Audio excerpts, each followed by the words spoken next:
Did you always knew you wanted a big family? No, I didn't want kids. I didn't want to get married. Ayesha Curry has been on a run. I don't know what she's running for though. Is it the divorce campaign or is she trying to reveal herself, her next step? Let's take a look. Fair use. 4 kids. Did you always knew you wanted a big family? No. So, I didn't want kids. I didn't want to get married. I thought I was going to be career girl and that's it.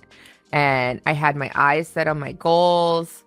And I was never the little girl that like dreamt about the wedding dress and all of that. And then it happened so early in my life.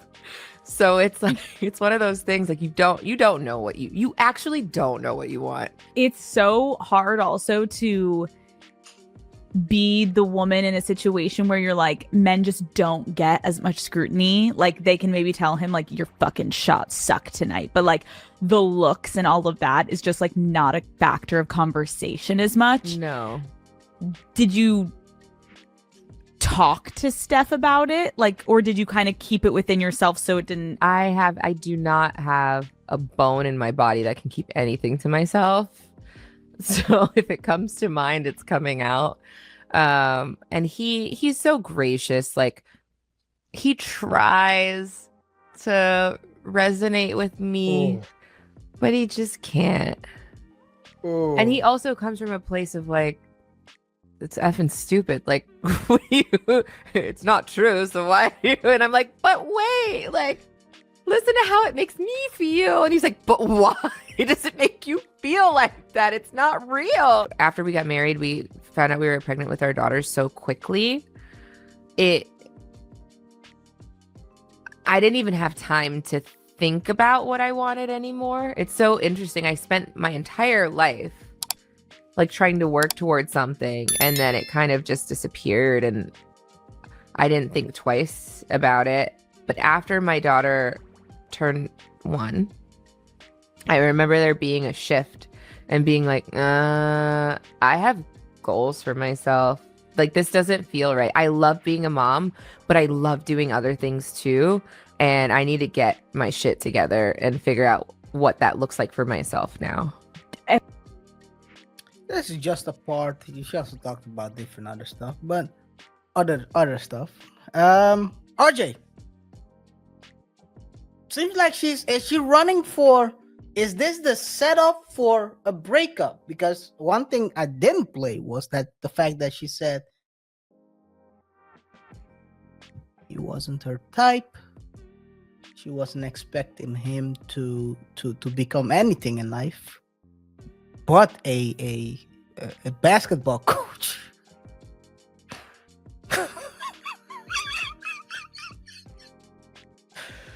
Oh man, RJ.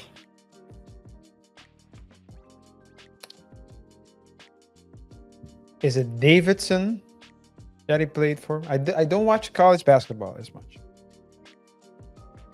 but I remember that but I did in the past. I used to watch March Madness. Mm-hmm. And I remember, yeah, it was Davidson College. I remember it. If I'm not mistaken. It was a team. They were definitely underdogs, and they were undersized. And they were shooting lights out. And they got pretty far. And it was Steph, and there at least one other guy that was also shooting very well. I don't know who. So when I heard that Steph Curry went to the NBA, I was like, okay, this is going to be exciting. But he was injured the first, I believe, 4 years. A lot. Ankle injury.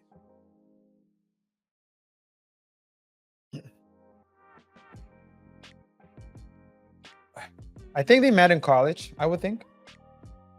I think even before that, right?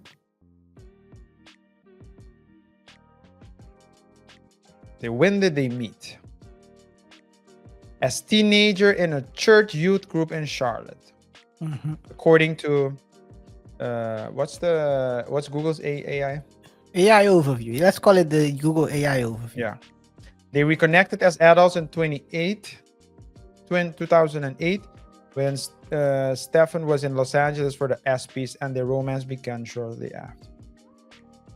So they knew each other, but they started They dating. met in 2003 when they were 15. They ran into each other 5 years later, so then he was 20 So at the ESPYs. so then that's when they started dating. Yeah. At what age in what year did Steph get drafted? Steph was drafted in 2009. So the following year, so he met Steph, but he wasn't a pro yet, right? Just before he turned pro. But he was playing basketball a lot, so he thought he's going to be a basketball coach. So that also tells you what he thought about his academic potential. He didn't say, well, if he doesn't make it, he'll be an accountant, a lawyer. He would have multiple businesses. He loved the ball. He loved ball. He loved basketball. That's the only thing he knows. So you want to become a coach after that, if it all fails. By the way, she moved in 2008. She was trying to pursue an acting career and a modeling career. That's why she was in LA. And what does that have to do with a career woman? What? So Modeling. was her career? The career would have been in acting. Acting, modeling, I guess. I mean, this is what they reconnected after they met in high school. Steph was in where he won breakout. He won, by the way. He won breakout athlete, and they started dating that summer. So he won ESPY's breakout athlete. So I think the story is it's a bit funny way, the way she tells the story. But he majored in sociology. Yeah. At Davidson. So Steph did. So it wasn't like an accountant or law but I think as a sociology, with a sociology degree, can you start as law degree? I think so. Yeah, probably. So when he was a kid in high school, he wanted to become a coach. He didn't know how good he was. Then he went to college, started balling, and then they re-meet. She wasn't her type back then. Yeah. They meet at ESPYs. He gets breakout player of the year, and she starts dating him. Was he the backup plan? I don't think it was the backup plan. I think he was definitely. I think they had fun. I think very objectively speaking, they look good together.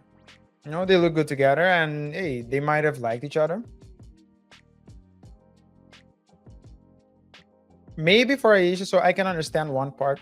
Try to understand both sides. You know me, KaiR. It's my strength and weakness. But I think that it went very fast for her as well, because she had some dreams. She went to Los Angeles to pursue those dreams, and he engaged with Steph, and a couple of years later he had a baby and was married to like a superstar, NBA superstar. So I can understand that part. She can still become an actress if that's the career she was pursuing. As she was talking about a career, I thought it would be like a desk job. But according to her, if I'm not mistaken, she said that she thought that she would be the breadwinner. In high school, I think. I mean, I think it's a YOLO. It's looking back and say, what if? It's a what if. And I also think that she has it. So I think her, not problem, but her dilemma is that on the one hand, she wants to pursue a career, but on the other hand, she knows that she wouldn't have had she wouldn't have had the experience that she's having now as Steph Curry's wife in any career, not even as an actress, I believe, not even as a top actress, I believe. So A lot of people start their career in actress, modeling, and after 2 years, they end up doing nothing. It's a very hard career because it's not a lasting career. Majority of actors don't make it. I mean, take a look at LA. Majority of the people living in LA, or even people trying to pursue that career, or have failed at that career. Because, by the way, if you fall off, you might end up on the streets doing drugs. Doesn't matter how pretty you are, because there is I can't recall her name though, but they showed she was dating all these A-listers, B-listers. She was an actress, well known, and now she's on the streets doing drugs. So it's not a guaranteed career, modeling or acting. I do have a feeling. I mean, she has a right to think that she, of course, wants to pursue that career. She should do it. Actually, I advise her to divorce Steph and what type pursue of that bad career. advice is that? She should do it. She should But she's go not. She's all not out. going to divorce. I don't think she'll divorce. Well, I think she will. I think if Steph tells her, okay, you can have half of everything, she'll be okay with it. But but it's still. Yeah, she can try acting. I mean, she can still do it. That's the thing. It's not like something that's impossible to do. All these But I just interviews think are that- look back. I think RJ, she's all these trapped in a- interviews look back. I think she's trapped in a golden cage.